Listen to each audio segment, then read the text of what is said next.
Salute জানাই ওইসব সাধারণ দর্শকদের যারা বিগত 30 বছর যাবৎ লড়াই করে গিয়েছে একজন মানুষের জন্য। আজকে আমরা কথা বলছি প্রয়াত সুপারস্টার সালমান শাহকে নিয়ে। অনেক দিন পর, অনেক আকাঙ্ক্ষার পর অবশেষে একজন গ্রেফতার হয়েছে। এটা যে সালমান শাহর ফ্যানদের জন্য কতটা আনন্দের তা বলার কোনো অবকাশ নেই। এখন এই মুহূর্তে সোশ্যাল মিডিয়ার সবচেয়ে হট টপিক সালমান শাহর বিষয়কে ঘিরে, যেখানে তিনি 30 বছর আগে তিনি দুনিয়া থেকে বিদায় নিয়েছেন। সেই বিদায় নেওয়ার পর থেকেও তার জন্য জনপ্রিয়তার কোনো কমতি নেই। এখনো বলিউডের কোনো বিষয় নিয়ে কথা বলতে গেলে সবার আগে যার নাম আসে তিনি হলেন সালমান শাহ। আজকে আমরা কথা বলবো এই সালমান শাহের বিষয়ে এবং কে গ্রেফতার হলেন এবং কেন গ্রেফতার হলেন সেই বিষয়ে আমরা কথা বলবো, এবং সাধারণ দর্শকদের সালমান শাহকে নিয়ে কোন ধরনের ভালোবাসা এবং মনের অন্তর্মহল থেকে সালমান শাহের জন্য যে ভালোবাসা তা নিয়ে আছে কথা বলবো। তাহলে দেরি না করে শুরু করা যাক আজকের নতুন পর্ব। তার পূর্বে যারা এখনো আমার চ্যানেলটি সাবস্ক্রাইব করেননি অবশ্যই সাবস্ক্রাইব করুন এবং আমার ফেসবুক পেজটি ফলো করুন। এবং আমরা চেষ্টা করব সামনের পর্বে সালমান শাহর বিষয়ে বিস্তারিত কথা বলতে। আপনাদের যদি মনে হয় এই বিষয়ে কথা বলা উচিত তাহলে অবশ্যই কমেন্ট করে জানান। তাহলে কথা না বাড়িয়ে শুরু করা যাক আজকের নতুন পর্ব। অবশেষে গ্রেফতার হয়েছে সালমান শাহ হত্যার সাথে জড়িত এমন একজন যার নাম আশরাফুল হক ডন। তাকে আজকে এয়ারপোর্ট থেকে তাকে গ্রেফতার করা হয়েছে।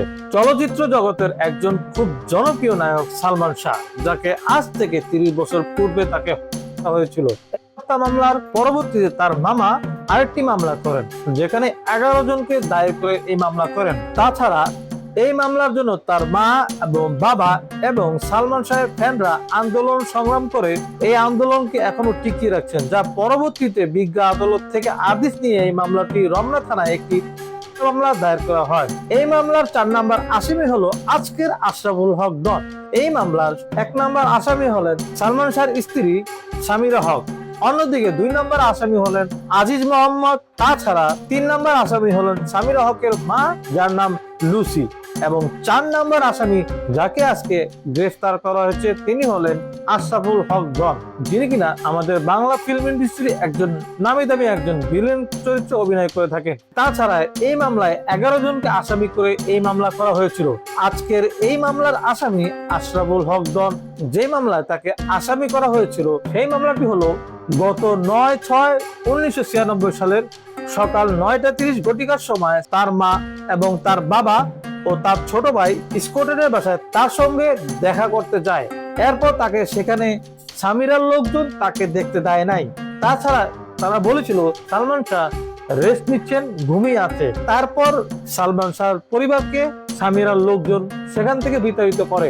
এরপর তারা রাত 11টার দিকে বা 11:30-এর দিকে সেখানের একজন প্রোডাকশন ম্যানেজার সে ফোন করে জানায় সালমান শাহর মাকে এবং বাবাকে যে সালমান শাহের অবস্থা খুবই খারাপ, সে যেন কি অবস্থায় আছে আপনারা চলে আসুন। তখন সালমান শাহর মা এবং তার বাবা এবং তার ভাই সেখানে যায়। যাওয়ার পরে তাকে দেখে সে মহর্ষ অবস্থায় পড়ে আছে এবং তারা গিয়ে দেখতে পায় যে তার অবস্থা খুবই শোচনীয় এবং সেখান থেকে তাকে হলি ফ্যামিলি হসপিটালে নেওয়া হয়। সেখান থেকে তাকে আবার ঢাকা মেডিকেলে নেওয়া হয়। সেখানে ডাক্তার তাকে বলে ঘোষণা করে ইতিমধ্যে এই মামলার যতজন আসামি আছে সবার বিরুদ্ধে গ্রেফতারি পরোয়ানা জারি করা হয়েছে এবং তারা যেন বিদেশ যেতে না পারে সেই মর্মে নিষেধাজ্ঞা দেওয়া আছে। এই প্রথম সালমান শাহর বিষয়ে এত কার্যকরী পদক্ষেপ দেওয়া হচ্ছে। তাছাড়া সালমান শাহ চলে যাওয়ার 30 বছর বয়সে এখন পর্যন্ত এই মামলার এত তদারকি এখন পর্যন্ত হয়নি। যেখানে আশানুরূপ বিষয়টি হলো আশরাফুল হক ডনকে গ্রেফতারের পর বিষয়টি আসলে বোঝা যাবে যে এই ঘটনা আসলে কোথায় গিয়ে দাঁড়ায়। সাধারণ দর্শক এবং সালমান শাহের পরিবার চায় তার সন্তানের যে বিচার সেটা সুষ্ঠু তদন্তের মাধ্যমে তার বিচার হোক।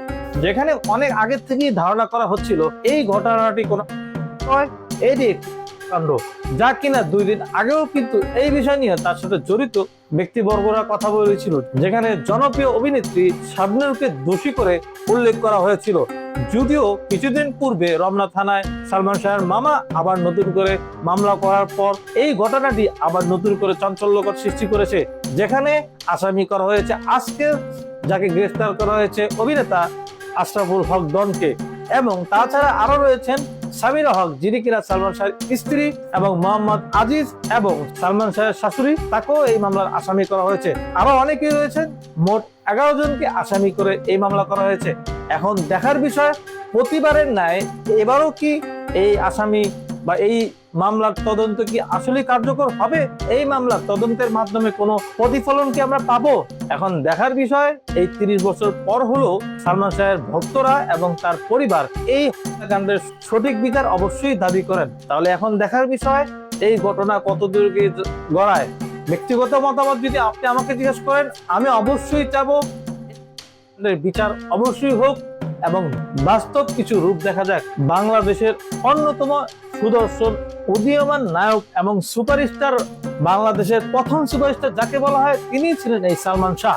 সেই ক্ষেত্রে অবশ্যই চাবো এই মুহূর্তে এসেও 2026 সালে সালমান শাহ যদি আসলেই ঘটে থাকে, তার যেন সুষ্ঠু বিচার হয়, তার যেন সুষ্ঠু তদন্ত হয়। তাহলে আজকের মতো বিদায় নিচ্ছি।